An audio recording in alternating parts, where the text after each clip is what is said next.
Olá, pessoas, bem-vindo aí à Geografia 3, módulo 1, unidade 1 também, professor Átila na área. Esse módulo vai falar da regionalização do espaço mundial. O que é regionalização? Para que a gente regionaliza essas regiões mundiais e quais são os critérios levados em consideração para uma regionalização, tá bom? Lembrando que aqui a gente vai falar nessa unidade destes critérios, ok? Então, a unidade 1, como vocês estão vendo aí, processos de regionalização e a criação de blocos econômicos regionais. Então, a primeira coisa que vocês têm que entender, pessoas, o que é regionalização? Tome nota aí, regionalização é o ato de você nomear regiões. Tá? A gente divide o espaço geográfico e essa divisão é compreendida de regiões, e quando você nomeia as regiões, você está fazendo o processo de regionalização. E aí no mundo a gente tem vários critérios de regionalização, de dar nomes às regiões, assim como inúmeras regiões, seja por critério econômico, critério de IDH, critério de desenvolvimento, critério de política, critério esportivo e outros critérios que vocês podem procurar pelas pesquisas, né? Então, aqui hoje nós vamos tratar da regionalização em escala global. Como funciona a regionalização em escala global e para que a gente faz essa regionalização? Será que o nosso Brasil está envolvido em alguma dessas regionalizações que a gente vai tratar aqui? Com certeza, né? O Brasil é um dos países que tem um grande protagonismo na economia mundial e é o grande protagonista aqui na região que ele se localiza, né? A América do Sul. Então, pessoas, vocês podem encontrar regionalização por grupos de países, continentes, estados, bairros, cidades, ruas e até mesmo casas, né? Então, a regionalização ela pode acontecer tanto em escala regional, menorzinha, ou em escala mundial, tá bom? Então, a gente pode fazer uma regionalização de qualquer gênero, de qualquer localidade, certo? E de qualquer critério, né? Não fica restrito apenas aqui a critério econômico, mas o critério econômico é o que a gente vai utilizar nessa aula de agora, certo?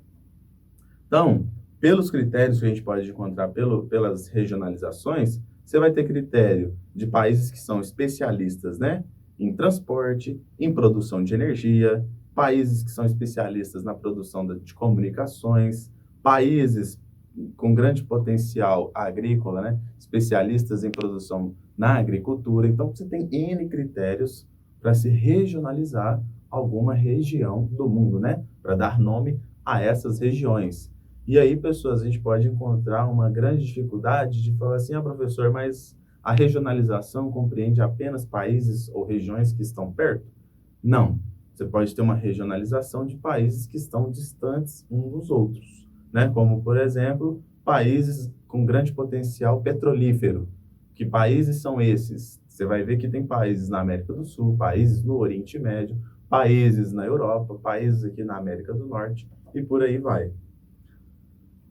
Com o passar do tempo, pessoas, ao longo, né, principalmente pós Segunda Guerra Mundial, alguns diálogos bilaterais foram criados, como, por exemplo, a criação da União Europeia e a criação do Mercosul, e, recentemente, a união desses dois blocos econômicos. Mas, afinal, então, temos aqui diálogos bilaterais, diálogos que vão entre as duas partes. Mas, afinal, o que são blocos econômicos? Primeiro, para responder essa pergunta, a gente tem que entender quais são os critérios de regionalização e quais são as regionalizações feitas, né, o nome das regiões que foram esses nomes feitos a partir de 1945. Professor, por que 1945? Porque foi quando acabou a Segunda Guerra Mundial. O mundo, né, a sociedade estava vivenciando um período de incertezas. E aí, para a gente desconstruir essas incertezas, seria necessário que acordos fossem firmados, diálogos fossem elaborados e que países chegassem a um denominador comum para que novas guerras não acontecessem. E esses denominadores comuns passaram por regionalizações.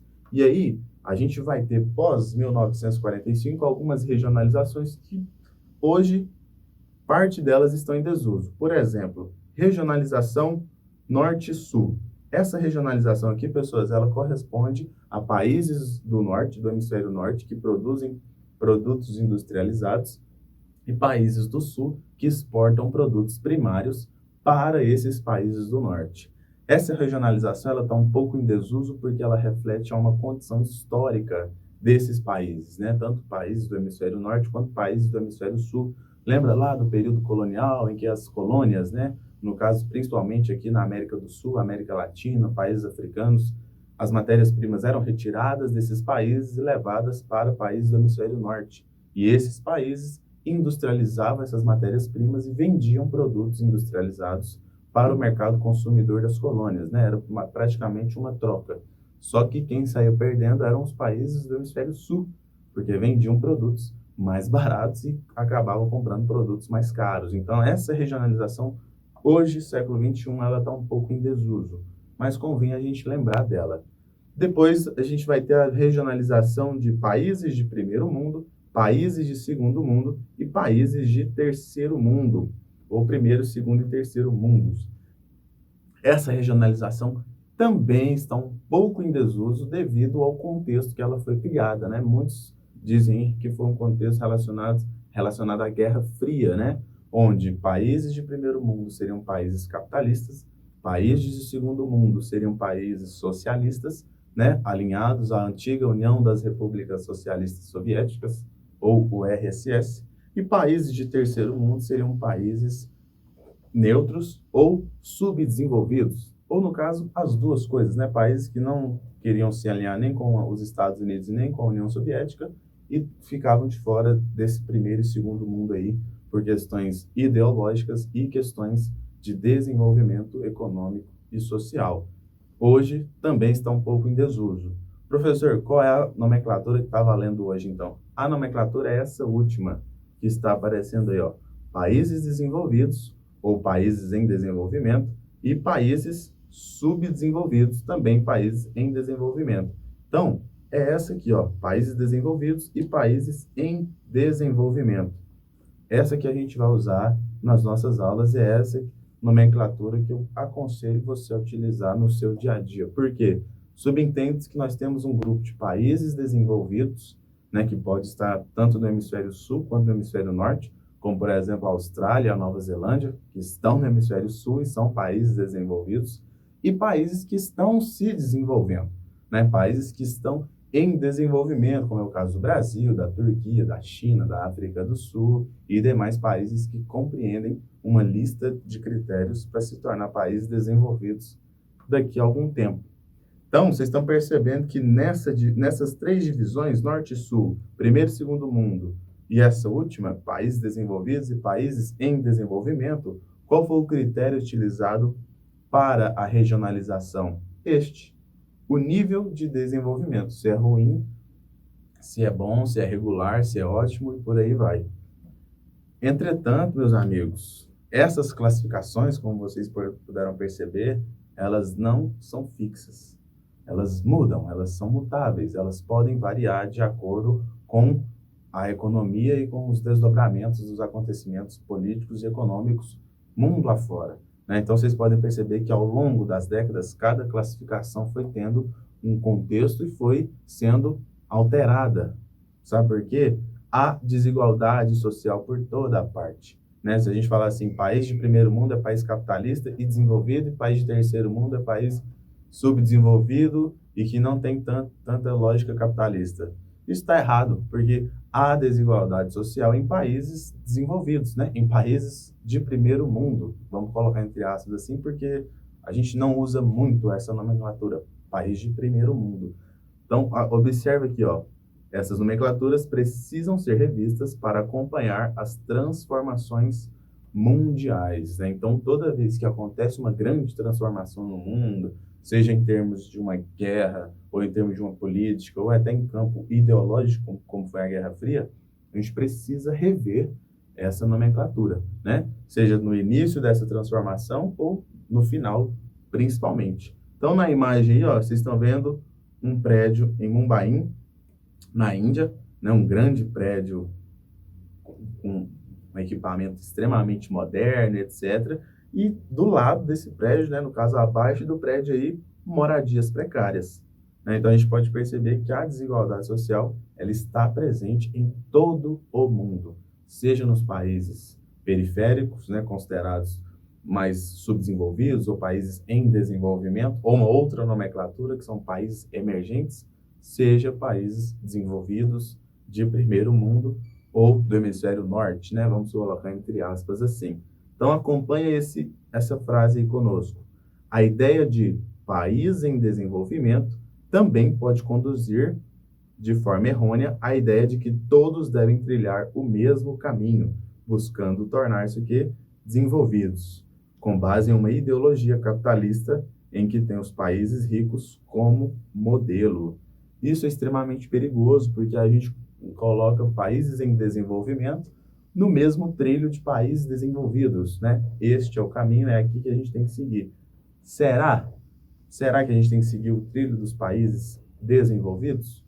Creio que não, porque países desenvolvidos, principalmente os países que têm um elevado nível de consumo, como os Estados Unidos, surgem aí como um grande contribuinte para os impactos ambientais, né? Então, vocês estão vendo aí, ó, o consumo de um país desenvolvido acaba tornando-se um perigoso impacto ambiental, porque quanto mais as pessoas consomem, maiores são os recursos naturais retirados, né? Obviamente, da natureza. Então, acaba que se você se tornar um país, né? Se um país tornar-se desenvolvido, o nível de consumo também pode atingir o nível de um país desenvolvido. Isso, para a natureza, para o planeta Terra, é extremamente perigoso, né? Estima-se que os Estados Unidos precisam de 5 planetas para suprir o nível de consumo, né? Se todos os países do mundo consumissem igual aos Estados Unidos, a gente precisaria de 5 planetas para suprir a nossa necessidade. E a gente só tem um, né, galera? Então, vamos rever os nossos hábitos consumistas. Outro critério de regionalização, pessoas, é o IDH, varia de 0 a 1, sendo 0 muito ruim, 1 ótimo, excelente, perfeito, né? Como que o IDH funciona? Ele leva em conta 3 fatores. Primeiro, a expectativa de vida, quanto a população está vivendo. Segundo, acesso à educação, grau de escolaridade, se tem muita gente dentro da escola alfabetizada, se tem muita gente com acesso ao ensino superior e com esse ensino concluído, e também o padrão de vida, a renda per capita, o poder de compra, etc. Quanto mais elevado for esses 3 fatores no país, mais elevado será o seu IDH. Os países que lideram o ranking do IDH alcançaram um equilíbrio entre desempenho econômico e condição de vida da população. E eu pergunto para vocês, para que serve o IDH? O IDH ele serve para a gente conduzir políticas públicas, para melhorar o acesso desses serviços de educação, escolaridade e também melhorar a expectativa de vida da população mais carente, né? É bom a gente levar em consideração o número do IDH de cada cidade, de cada estado, de cada país, para a gente tratar das políticas públicas dessa localidade, tá bom? Para melhorar ainda mais a vida da população. Hoje, o maior IDH do mundo está na Europa, na Noruega.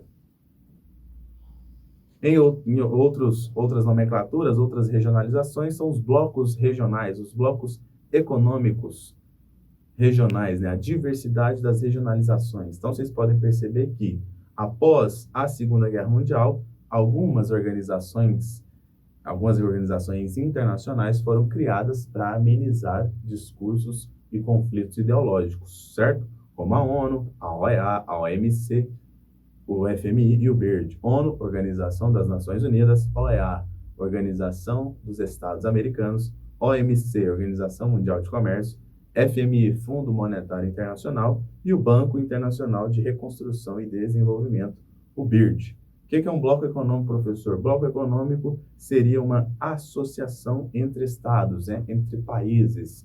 Esses órgãos surgem para retirar entraves às trocas comerciais entre os países membros e destes com outros países e blocos. Ou seja, os países se unem para facilitar o comércio dentro dessa união e também destes países com outros países e com outros blocos econômicos, né? Um exemplo bem clássico é o nosso bloco econômico aqui, o Mercosul, que a gente vai falar na próxima aula.